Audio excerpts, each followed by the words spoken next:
गाज्रि गाज्रि बुङोमोन दा टिकेट मोनैनि इउपिपिएलआव थांबाय नालाय इउपिपिएलनि मोजां मोजां बुंबाय इउपिपिएलखौ गाज्रि गाज्रि बुंलायबाय नङा होमबा दा टिकेट मोनैसो थांदों आरोबाव माब्लाबा इउपिपिएलआव टिकेट बिगोन बियो फाग्लाया नङा होमबा बे इउपिपिएलनिफ्रायबो टिकेट मोनाब्ला बेनिफ्रायबो ब्लड क्रिटिकेल बियो होमब्लाना आरो इउपिपिएलखौ गाज्रि गाज्रि बुंलायगोन नङा होमबा मा थाइलाय बारलाय एसे थिग थानांगौ आरो नाथायना बिदिसो जायाना गोदै गोदै बुंफैगोन बे माब्लाबा बे प्रमद बर'जों इउपिपिएलनि थाखाय बे इलेक्सननि प्रचार अभियानाव बेरायबाय दं दा आसोल बिगोमायानो गोबां मिसा खोथा बुङो नालाय थगायो रायजोफोरखौ दा बेखायनो सरे सरे बे फैनायाबो एसे रोंबाय आरो मिसा मिसा खोथा बुंनो माब्लाबा बुंफैनो हागौ लानो नाङा रायजोफोर दै लाथारना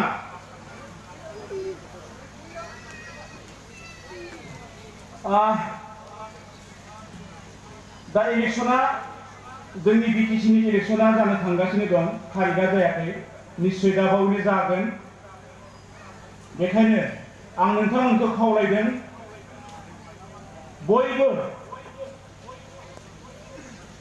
बे जेम्स बसुमतारी सारनो नांगोलनि सावगारियाव भट होनानै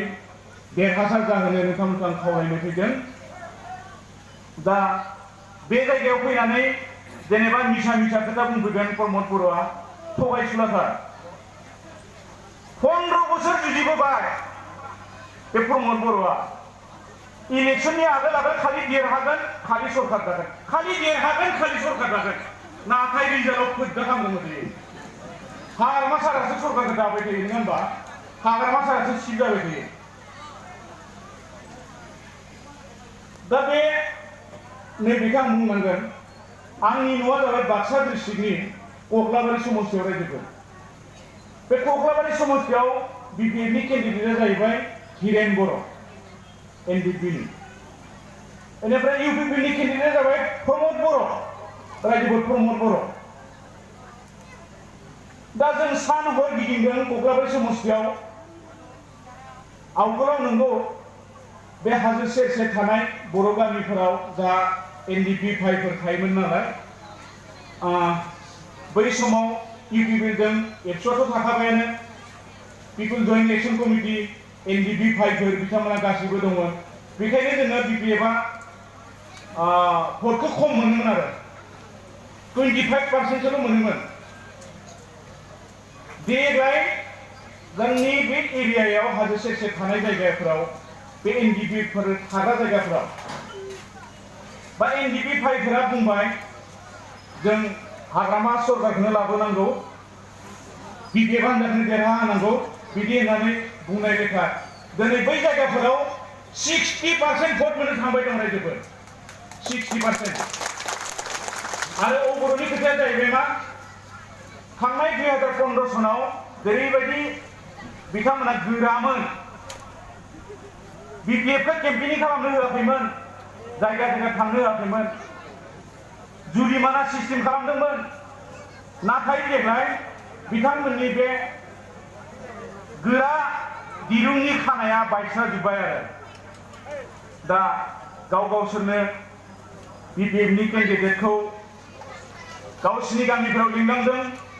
इलेक्शन केम्पेनिं खालामनो होदों आरो भटखौ होगोन होननानै रादायहोदों नाथाय इउपिपिएलनो होआ होननानै बुंदों रायजोफोर बेखायनो देग्लाय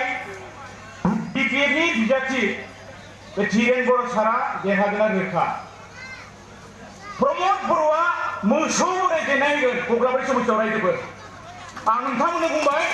मोसौ रायजेननाय होगोन कन्टेस्टआवबो फैया 3 नाम्बाराव थागोन बे 3 नाम्बार गोसोआव लाखि रायजोफोर दा माबा लायनो सिट जायोनो बिटिसिआव देरहानानै माबा सरकार जायोनो दा देरहायाबालाय बोरै सिट जानो नङा होमबा फाग्ला माबा सिट जानो होननानै बुंफिनबाय दं दा जोंनि हाग्रामा सार देरहाबाय दं सिट जाबाय दं देरहाबाय दं सिट जाबाय दं नङा होमबा माबा देरहायाबासो सिट जानो हागोन नामा बियो आसलानो जिहेतु लिडारानो जेनबायब्ला जेनगोनब्ला बाखिखिनियाथ' खोथा गैला रायजोफोर लांगाब थांगाब दिसिगोन जोङो बिदिनो गुबुन गुबुन समस्थिफोराव जों बेरायबाय नुनो मोनबाय बेफोरबायदि इलेक्शननि जों प्रसार अभियानाव जों बेरायदों नांथाबदों मानसिफोरजों रायलायलायदों जों नुनो मोनबाय बै चिफ सार बुंनाय बायदिनो आरो बिब्दिबा बबे समस्यायाव देरगोन नागिरनानै मोना नोंमारगौ आसलथे चिफ सार बुंनाया बेखायनो साननो नाङा माबा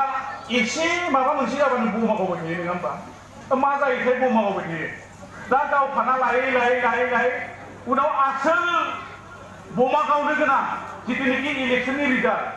बेवहायसो गावनो मोननाय नंला बिसोरो बेवहायसो गावनो मोननाय नंला आरो जोंनि बिपिएफआ बमाखौ गावाखै आसोल बमाखौ जोंसो गावगोन रायजोफोर बे इलेक्शननि जि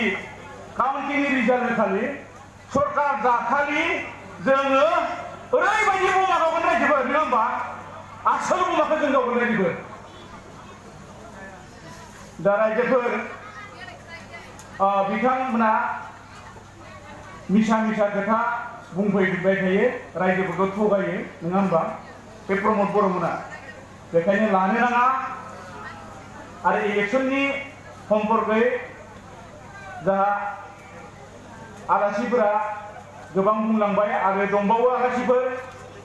मोजां बिबुंथि लाखिगोन नोंथांमोनखौ फोरमायगोन दा आङो मोनसे जायगायाव केम्पिनि दंबावो बे चिफ सारनियाव मोनसेयाव थांनांगौ रायजोफोर दे बेखायनो आं गोबाव खालामलिया जिहेतु आलासिफोर दंबावो बिथांमोना बुंगोन आं नोंथांमोननिफ्राय एसेयावनो आं बिदाय लाबाय गोजोन्थों।